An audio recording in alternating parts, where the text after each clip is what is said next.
adalah haram. Dan ini jelas. Kenapa haram? Karena Nabi melarang kita melakukan bid'ah dalam agamanya.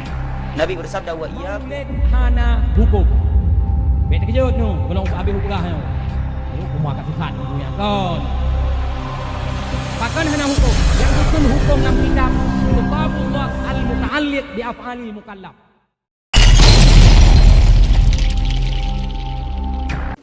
Apa hukum maulid? Hukum dalam Islam tidak lepas dari 5 hukum. Wajib, sunnah atau lebih tepat mustahab, makruh, mubah, haram. Coba sebutkan, maulid ini masuk ke bagian mana? Kalau dikatakan wajib, maka harus ada dalil dari Al-Quran dan hadis yang menyebutkannya sebagai sesuatu yang wajib.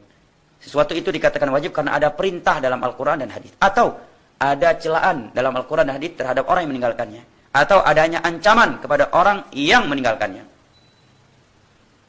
Maka tidak ada yang mampu mendatangkan dalil bahwa maulid adalah wajib. Sisa 4 hukum lagi. Mustahab. Mustahab, melakukannya dapat pahala, meninggalkannya tidak berdosa.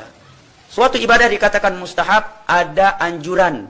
Baik bunyinya perintah yang sudah ada sharifnya, atau ada contoh perbuatan Nabi SAW. Ini juga tidak. Berarti sisa 3 hukum lagi maulid ini. Kalau nggak mubah, makruh. Nggak makruh, haram. Tapi rata-rata yang melakukannya tujuannya untuk beribadah. Berarti tidak mungkin jatuh ke mubah, ke makruh. Dan yang sisa hanya 1 lagi. Ya. Adalah haram. Dan ini yang jelas. Kenapa haram? Karena Nabi melarang kita melakukan bid'ah dalam agamanya. Nabi bersabda, wa iyyakum wa muhdatsatil umur. Jauhilah oleh kalian memperbarui perkara-perkara baru yang diada-adakan dalam urusan agama ini. Fa inna kulla muhdatsatin bid'ah. Karena setiap perkara yang baru diada-adakan dalam urusan agama itulah bid'ah.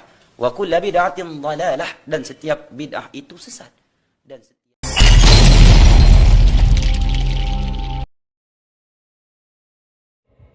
Nyami ai tayang lagian balik tayo. Hai. Jid kau rimolet puhan. Dijawab untuk han. Pakan hanjit karena kau rimoletnya hana ba mata Nabi.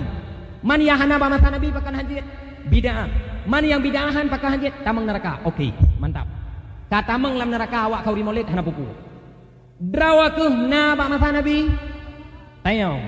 Drawaku yang pegah hanjit maulid na ba mata Nabi. Hana jawab. Yang hana ba mata Nabi putra. Bid'ah, tetap payah jauh ya. Yang bid'ah iban, tamang neraka. Drawa ke, dari ule sampai ule aki bid'ah masabah ahli neraka jahanam. Agian payah pula. Kamu ho, lihatnya itanya yang lama nyawa. Iban hukum maulid jauh. Nyok pernah wayo. Getuleh dalam kitab Hiwar Baina Akhi. Maulid hana hukum. Ingat. Menyai yang leu รื่องkiban hukum maulid. Maulid hana hukum. Bet kejut nu, belum habis hukum tu. Itu kumah kat sesat yang punya kan.